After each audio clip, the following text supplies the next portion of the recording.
Hello friends, तो चलिए आज के इस वीडियो में झारखंड नीट यूजी और Lakshmi Chandravanshi 75% open MBBS counselling का एक रफ आइडिया मैं आप लोगों को दे देता हूं, ताकि आप लोगों को भी इसकी काउंसलिंग प्रोसेस के बारे में जानकारी हो सके। ठीक है।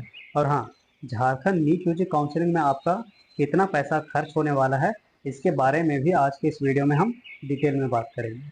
तो आप लोग इस वीडियो को बिना स्किप किए कम्प्लीटली वॉच करें। आप लोगों को Jharkhand NEET UG counselling process के बारे में ऑलमोस्ट सब कुछ क्लियर हो जाएगा। ठीक है, तो चलिए शुरू करते हैं। तो फ्रेंड्स, सबसे पहले बात करते हैं कि झारखंड में नीट यूजी काउंसलिंग के थ्रू कौन कौन से कोर्स में एडमिशन लिया जाता है। तो फ्रेंड्स, आपको जानकारी के लिए बता दूं कि झारखंड में नीट यूजी काउंसलिंग के थ्रू सिर्फ government and private MBBS, BDS and BHMS course में एडमिशन लिया जाता है। इसके अलावे वेटनरी कोर्स में एडमिशन के लिए झारखंड में इसका एग्जाम अलग से कंडक्ट करवाया जाता है। तो इस चीज़ को आप लोग ध्यान में रखिएगा। ठीक है, तो चलिए अब नेक्स्ट बात करते हैं कि झारखंड में नीट यूजी काउंसलिंग कितने राउंड में कंप्लीट होती है। तो फ्रेंड्स, झारखंड में काउंसलिंग मेनली 4 राउंड में कंप्लीट होती है। राउंड 1, राउंड 2, राउंड 3, जिसको मोपअप राउंड भी बोला जाता है, और last stray vacancy round. But अगर इसके बावजूद भी सीट वैकेंट रहता है तो स्पेशल राउंड भी कंडक्ट किया जाता है। यही same condition LCMCH 75% open MBBS seat का काउंसलिंग में भी होता है। ठीक है, तो आई होप कि ये चीज़ अब क्लियर हो गया होगा कि पहला, झारखंड में नीट यूजी काउंसलिंग के थ्रू सिर्फ एमबीबीएस, बीडीएस और बीएचएमएस कोर्स में एडमिशन होता है, और दूसरा, झारखंड में काउंसलिंग प्रोसेस मेनली 4 राउंड में कंडक्ट करवाया जाता है। ठीक है, तो चलिए अब नेक्स्ट बात करते हैं कि झारखंड में काउंसलिंग प्रोसेस होता कैसे है। तो फ्रेंड्स देखिए, जो प्रोसेस पिछले साल तक होते आया है, मोस्ट प्रोबेबली इस साल भी सेम प्रोसेस से काउंसलिंग कंडक्ट किया जाएगा। ठीक है, बट अगर Jharkhand NEET UG counselling process में कोई चेंजिंग होता है तो मैं आप लोगों को पहले ही क्लियर कर दूंगा, इसलिए आप लोगों को इसके लिए परेशान नहीं होना है। बस आप लोग हमारे इस चैनल को सब्सक्राइब कर लीजिए, और हो सके तो मेरा काउंसलिंग वाला व्हाट्सएप ग्रुप को ज्वाइन कर लीजिए, क्योंकि अगर किसी कारण से मैं वीडियो नहीं बना पाता हूँ तो इन्फॉर्मेशन को मैं ग्रुप में शेयर कर दूंगा, या फिर आप मुझे पर्सनली कॉल करके जानकारी ले सकते हैं। ठीक है, तो चलिए अब पिछले साल तक किस तरह से काउंसलिंग प्रोसेस होते आया है, मैं आप लोगों को इसके बारे में डिटेल में समझाता हूँ।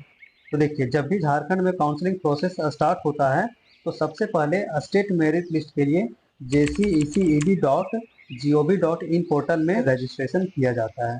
तो जितने कैंडिडेट्स रजिस्ट्रेशन करेंगे उन सभी कैंडिडेट्स का मेरिट लिस्ट में नाम आता है। इसके बाद 1 से 2 दिन बाद चॉइस फिलिंग के लिए सेम पोर्टल पर रजिस्ट्रेशन किया जाता है। ठीक है, यानी जितने भी कैंडिडेट्स का नाम मेरिट लिस्ट में रहेगा वे सभी लोग पेमेंट करके अपना चॉइस फिलिंग कर सकता है। ठीक है, तो इस तरह से झारखंड में नीट यूजी काउंसलिंग के लिए प्रोसीड किया जाता है। ठीक है, और हाँ, same process LCMCH 75% open seat के लिए भी किया जाता है। तो चलिए अब लास्ट बात करते हैं कि झारखंड नीट यूजी काउंसलिंग में मेरिट लिस्ट से लेकर चॉइस फिलिंग तक में टोटल कितना पैसा खर्च होता है। तो फ्रेंड्स देखिए, मेरिट लिस्ट के लिए रजिस्ट्रेशन फी जनरल, EWS और OBC के लिए 500 रुपीज़ होता है। SC, ST और सभी कैटेगरी का फीमेल कैंडिडेट्स के लिए 250 रुपीज़ होता है, लेकिन दिव्यांग कैंडिडेट्स के लिए कोई भी चार्जेस नहीं होता है। ठीक है, तो ये होता है मेरिट लिस्ट के लिए registration fee. Next, choice filling के लिए रजिस्ट्रेशन फी का बात करें तो जनरल, EWS और OBC कैंडिडेट्स के लिए 1000 रुपीज़ लगता है। SC, ST और सभी कैटेगरी का फीमेल कैंडिडेट्स के लिए 500 रुपीज़ लगता है, और किसी भी कैटेगरी का दिव्यांग कैंडिडेट्स के लिए भी चॉइस फिलिंग के लिए रजिस्ट्रेशन फी 500 रुपीज़ लगता है। तो इतना खर्च होता है मेरिट लिस्ट रजिस्ट्रेशन से लेकर चॉइस फिलिंग के लिए रजिस्ट्रेशन तक में। ठीक है, बट पिछले साल से एक चीज़ को और ऐड कर दिया गया है, वो है सिक्योरिटी मनी। यानी अब चॉइस फिलिंग से पहले सिक्योरिटी मनी को भी डिपॉजिट करना पड़ता है। हालांकि 2023 से पहले ये सिक्योरिटी मनी डिपॉजिट का झंझट नहीं था, बट 2023 से इसको एप्लीकेबल कर दिया है। ठीक है, तो चलिए देख लेते हैं कि किस कैटेगरी वाले स्टूडेंट्स को कितना सिक्योरिटी मनी डिपॉजिट करना पड़ता है, और किस कंडीशन में ये सिक्योरिटी मनी रिफंड किया जाता है, और किस कंडीशन में ये सिक्योरिटी मनी रिफंड नहीं होता है। तो फ्रेंड्स, सबसे पहले बात करते हैं सिक्योरिटी मनी डिपॉजिट का। तो जैसा कि यहाँ पे आप लोग देख सकते हैं गवर्नमेंट MBBS और BDS सीट के लिए जनरल और EWS कैंडिडेट्स के लिए 20,000 रुपीज़ सिक्योरिटी मनी डिपॉजिट करना होता है, जबकि ST, SC, OBC और PWD कैंडिडेट्स के लिए 10,000 रुपीज़ डिपॉजिट करना होता है। ठीक है, ये हो गया गवर्नमेंट के लिए। लेकिन यदि आप प्राइवेट के लिए काउंसलिंग करवाते हैं तो MBBS के लिए 2 लाख रुपए डिपॉजिट करना होता है एंड BDS के लिए 1 लाख रुपए डिपॉजिट करना होता है। ये अमाउंट सभी कैटेगरी के लिए है। ठीक है, लेकिन यदि आप गवर्नमेंट एंड प्राइवेट दोनों के लिए काउंसलिंग करवाते हैं तो भी आपको MBBS के लिए 2 लाख रुपए डिपॉजिट करना होगा और डेंटल के लिए 1 लाख रुपए डिपॉजिट करना होता है।